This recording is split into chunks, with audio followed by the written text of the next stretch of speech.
Hey everyone, it's Dylan Taggart here again with another 360 Insights HR Tech Chat. I'm joined today by Meredith Reilly from isolved. Meredith is the Chief Sales Officer. And Meredith, thank you for joining me today. Thanks for having me. I'm really looking forward to it. Yeah, my pleasure. So today we want to talk a bit about, small businesses. They're often dealing with a ton of different things, often understaffed. When it comes to HR benefits and payroll, it can sometimes be overlooked by the owners, the CEO or the CFO or the controller. But unfortunately, these responsibilities frequently rest on their shoulders. We want to dive into that a little bit today. Before we do that, do you mind telling the people a little bit about yourself? Yeah, I'd love to. And all of the things and all the reasons you just said, I'm excited to be here.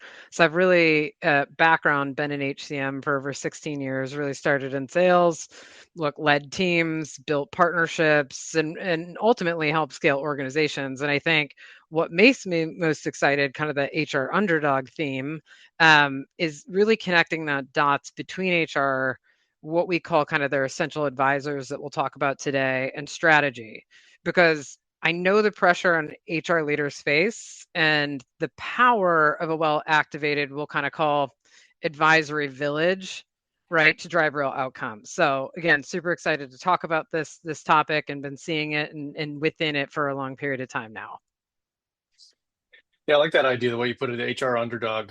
It makes a lot of sense because it is kind of an uphill battle for a lot of these companies. So, for someone who's not as familiar maybe with this kind of tier of companies and what they're dealing with, could you frame the situation a little bit for people?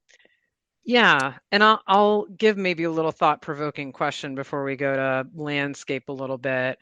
But if you're within HR or maybe an executive stakeholder that works with HR, an advisor, really I want to play with the thought today of how are you building your village? Because in today's world, HR leadership is not about doing it all. It's basically not even possible, right? It's about knowing who's in your corner and how they can help you lead with impact. So think about HR in 2025. It's not just harder than it was, but it's just fundamentally different.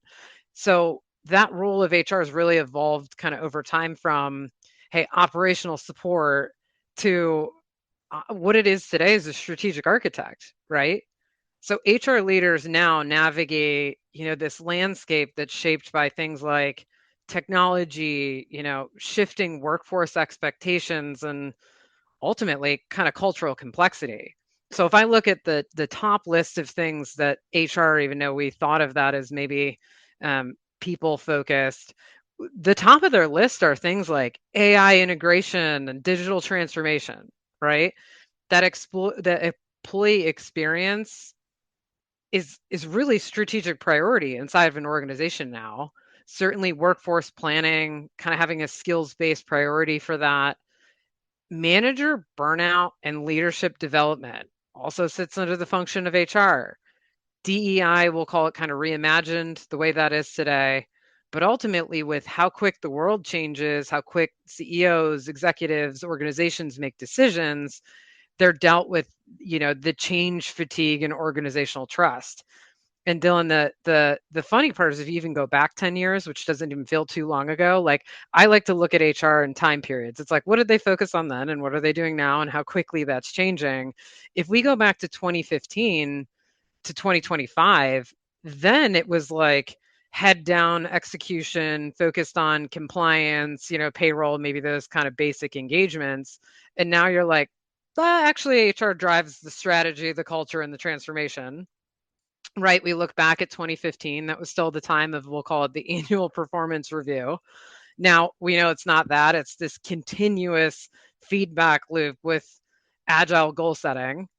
Then you go, okay, limited remote work at the time. We know pandemic, at least for the US, big change catalyst there. But today it's like hybrid first, global talent pools, but yay, a lot of complex compliance issues that come up, right? Then it was DEI was certainly, we'll call it more of a compliance checkbox. Today it is a cultural and business imperative. And then technology, then it's great supporting cast for HR, today is technology is core to HR delivery and decision making. And kind of lastly, when we do that compare, managers in HR were default leaders. And today, managers are overwhelmed agents really needing support. So when I talk about the village, I think, I have a 1 year old and a 3 year old. We compare that kind of to parenting, right? It takes a village. It takes a village. Everybody tells you that. But for them, it is serious because their challenges are too complex and cross functional for HR to really carry alone, right? In all sizes of organizations, I'd argue. But now we think about who's in that village, and that's kind of what we're going to talk about today is advisors like benefit brokers, accounting firms, financial advisors, even tech partners, and the list goes on, right? They're not just vendors. They're these co-architects, or you want to keep playing with the analogy here, kind of co-parents of HR culture. So they're the ones that are going to help HR folks operationalize that trust, embed the resilience and really drive that strategic agility. And I think when I think of the best HR leaders that I know today, it's not someone that knows it all, it's someone that knows how to activate that village. When your advisors are really aligned with your company and your HR purpose, they're going to amplify, right, your credibility, certainly capacity, but the most important part is really the impact, right? You're going to go a lot further by bringing these people and having these people along with you. Yeah, because I think ultimately there's just way too much for a single person to handle at this point. Yeah. Just the amount that's changing, and if you're in the US, it's like you have multiple layers of jurisdictional compliance you have to deal with. And it's also changing fairly rapidly as we're kind of in a bit of a change point or like a period of flux with the way we work, how people are working, and but people still are chasing after that simplicity. Yep. So, so for the demand of customers like that, and for demand of customers who are looking for advisory like that, how are they kind of approaching these challenges, and how are they changing to adapt to them? Yeah, everything's kind of the butterfly effect a little bit, right? That ripple since the world is changing, volatile, uncertain, complex, ambiguous, the way that it is, HR shifts and then the people they lean on have to shift. So the advisors really, I think, have gone through this period that have changed out of, we'll call it like transactional to helping be transformational. So, where maybe they were seen as almost like a service provider before, they're really having to play that strategic partner role because HR leaders aren't just expecting like subject matter expertise in an area, they're expecting, insight, foresight, kind of that co-creation, co-architect, not just execution. And I think about this in a few, we'll call kind of like categories, right? Because I think we all could say that culture is kind of the new currency, right? So now think about benefits, compensation, compliance. Those are really the culture carriers across HR and across companies. So advisors have to not just understand and not take orders, but they have to reflect the values of the company in every recommendation as well, right?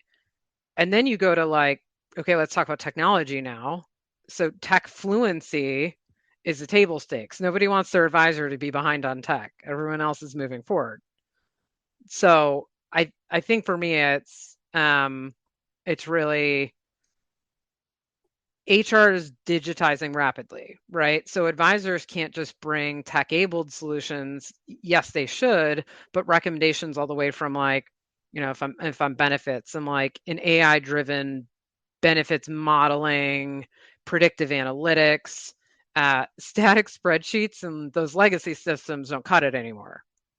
Now you go, okay, well-being isn't just a phrase, it's a business strategy. So advisors are trying to help their clients tackle the financial, emotional, physical well-being that are core to retention and performance. So they have to think about how to support the whole human and design programs to do that, not just the way we used to think of it as an employee. And then kind of rounding out in the last couple, I know we talk about DEI a lot, but this is a funny one where you talked about nuance, especially within the United States, right?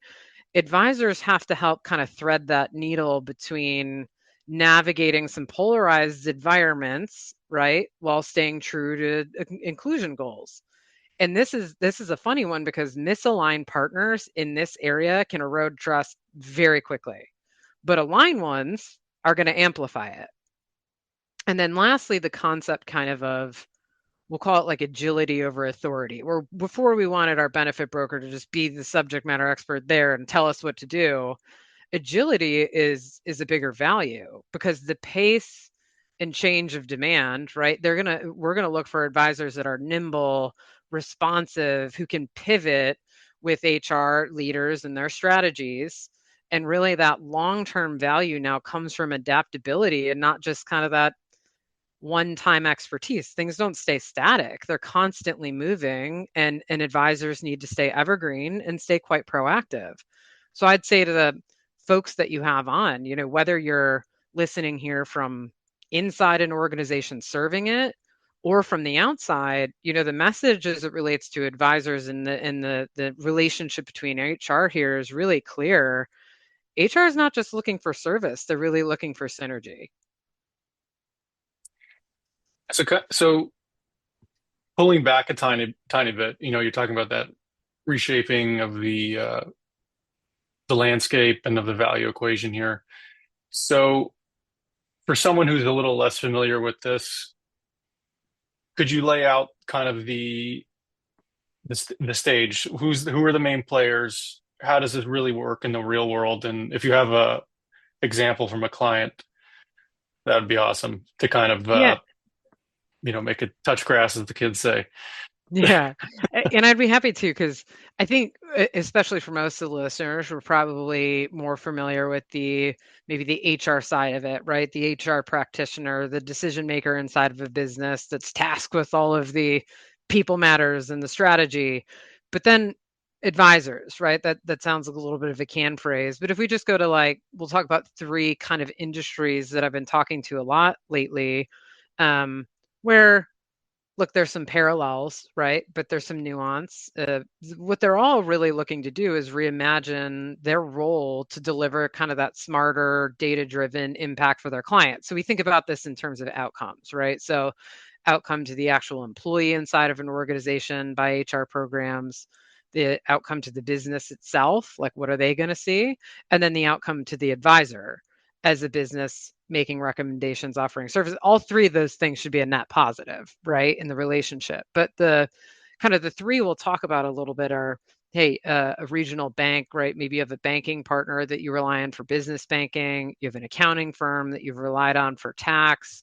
You have a benefit broker, certainly you've relied on them for insurances, employee benefit, wellness programs.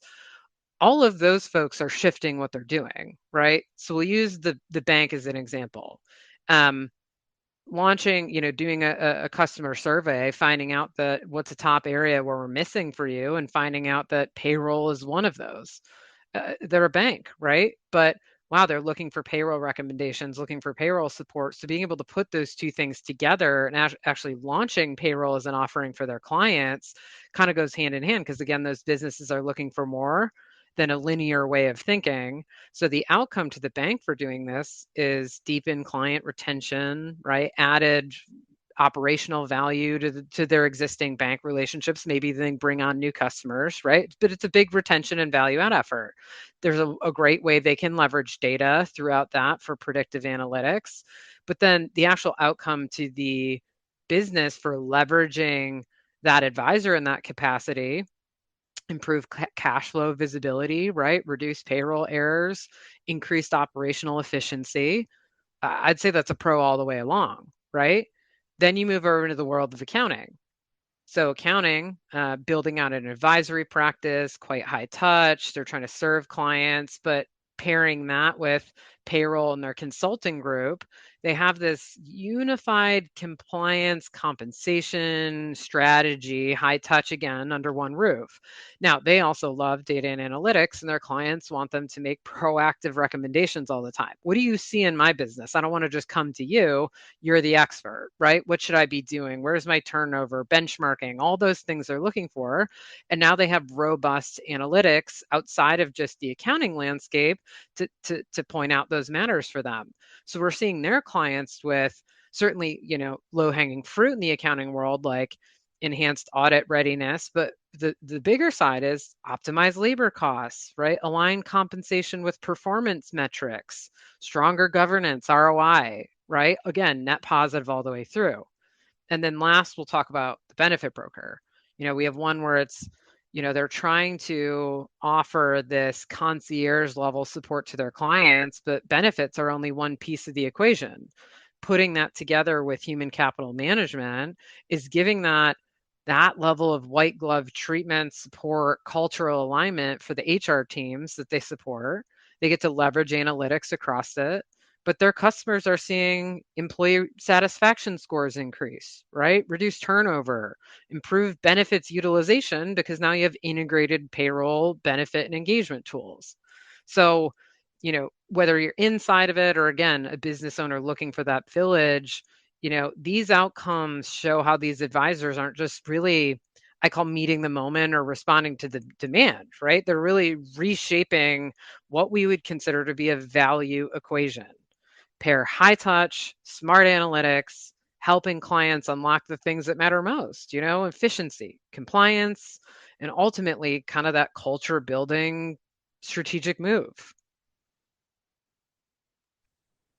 Yeah, because I feel like a lot of the times the results may vary. You're dealing with businesses where there's a lot of factors involved, and it may be a little tricky for some of these businesses to accurately quantify how Yeah. and when they fit kind of that sweet spot. And you touched on a few of them there because you're kind of looking for that intersection of people's needs, business strategy, measurable outcomes, and for someone that's in the thick of it, maybe they've been caught up in kind of the mire of just running this themselves. They finally found a partner that works for them. Yeah. What do you see? What do you think are the first results they start seeing where kind of eases off the pressure from them? Yeah. And it's funny because you mentioned those three categories. I always think about it like, we call it qualitative or quantitative, but the outcomes or the impact the business actually experience, but then there's also the feeling, right? Like being able to acknowledge and almost like hover above yourself to say like, what would that look like if it was in practice? That can be hard to do sometimes, right? But I think the people need side of it that you talked about is what would good look like? Like what would that feel like inside of an organization? You found the right partners, the right, systems, the right things for you. You're talking about improved employee well-being. Hey, there's career development going on, flexibility here. And we know why that matters is it fuels engagement, retention, and ultimately, trust inside of the organization. Then you go into the business strategy side of it. What does that feel and look like? Revenue growth, innovation, maybe it's customer satisfaction. Well, that's really good for HR as well when we talk about ROI because it's aligning HR with the organizational's fundamental kind of core goals.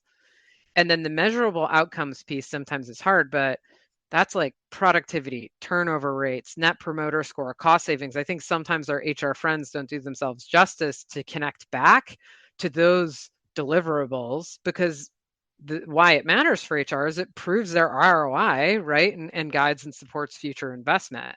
So that how you've hit the sweet spot, you can look through it from those two standpoints to go, what does it feel like? The retention, the engagement scores, the productivity increases, maybe it's customer satisfaction, there's strategic agility, growth, like all those things you can be looking at. And then you go, okay, there's hard metrics and strategic indicators that you put together, right? So hard metrics, cost savings, turnover, compliance issues reduced, so on and so on. Revenue per employee, maybe, or per team.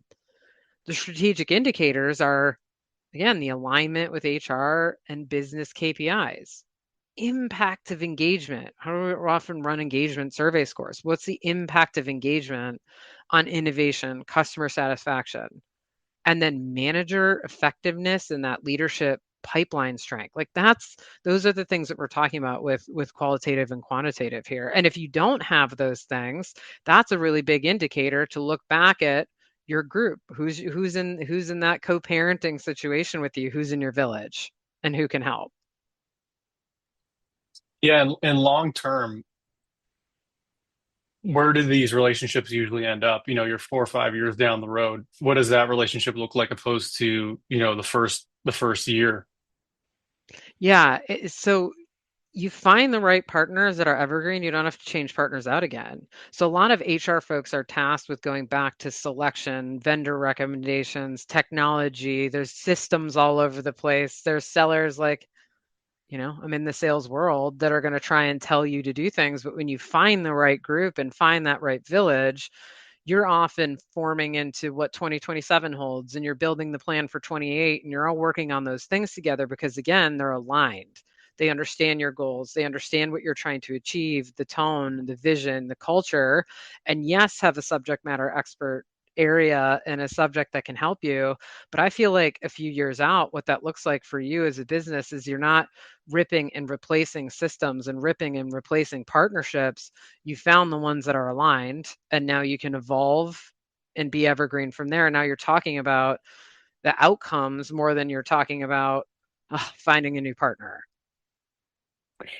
Yeah, because I feel like so many businesses and, small and large, but more often small since they're kind of moving fast and may not have the resources to really evaluate something thoroughly. They either rely on recommendations of someone else. So you really want to trust that person because the alternative is you just keep trying things and you keep spending money or you buy things and you don't really know how to use them and they never really take off. Yep. Yep. In long term, it's just financially a bad move, but also adds more stress to you, not just because I got to use this thing, I got to learn how to use this thing. That's another thing on my plate. Yep. Yep. Yeah, And we see a lot with that too, like trying to find the right partners.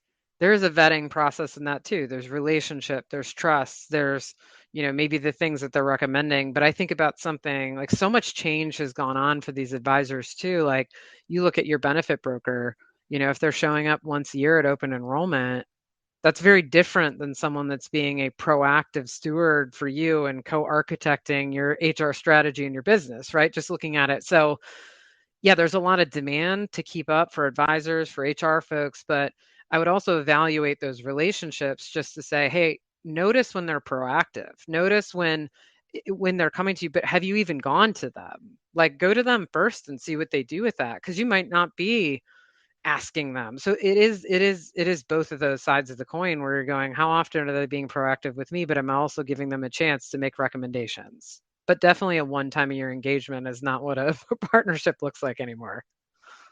yeah, it's kind of you got to lean on each other and understand that it's not just a one person team. It's not, you don't have to be going through this head down on alone and there's nothing there's something honorable to it, but why stress so much, I guess, in Yeah. the end, Yeah. Do you want to be a hero or you want to Yeah, involve your village in it? Yeah.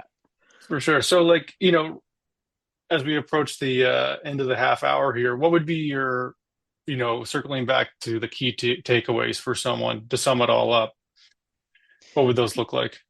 Yeah, I would look through advisors, right? Look through your partnerships, or if you are an advisor, it doesn't matter which side of the coin you're on. They're moving from transactional to strategic folks for an HR business. So look for that. Payroll is now, in my world, HCM, it's a strategic touch point, right? It adds trust, transparency, talent retention. Data and high touch engagement together are really that gold standard. Like an advisor who pairs something like an analytic with empathy, that's what we're looking for to drive better outcomes. And then alignment on HR goals being really essential, not just kind of that measurable impact that's really important, but it goes beyond what we would call like baseline operational support. And then business outcomes really matter. The outcome to the employee, the outcome to the customer, the outcome to the, so on and so on throughout that we've talked about. So, my final, I guess, like plea to folks or the way we can sum it up is whether you're leading HR or advising it, it really is to ask yourself, are you activating, your full village? Or in our previous example, that hero, are you trying to solve it alone? The future of this strategic HR landscape depends on partnerships that deliver more than service. So it's really that, right? It's that take stock of your ecosystem and reflect on all the things that we talked about to say like, hey, let's go build a synergy with our advisors, challenge our team, share the episode, and see if we can build that synergy that really scales your business. Yeah, absolutely. I think in today's day and age, with so much at our fingertips, there's really no excuse to just kind of go tread alone through these things. It's there's a million options at your disposal, and technology is there to help a lot of the Yep. time. Yep. And the advisor part of that is the advisor piece is the human. So you get the benefits of all the research you could do online, but the human to actually have that empathy to sit and understand your goals and to help you make, again, those evergreen kind of proactive recommendations. That's the goal. That's the sweet spot Yeah, you got to have that trusted partner that you can really lean on and have an opinion you can believe. for sure. That's why we're all here, right?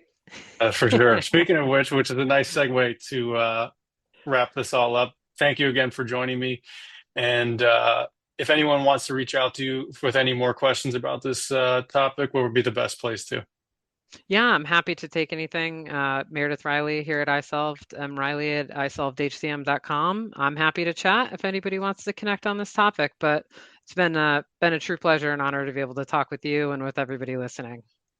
All right. Thanks so much, Meredith. And thank you, everyone, for tuning in. This has been another 360 Insights HR Tech Chat.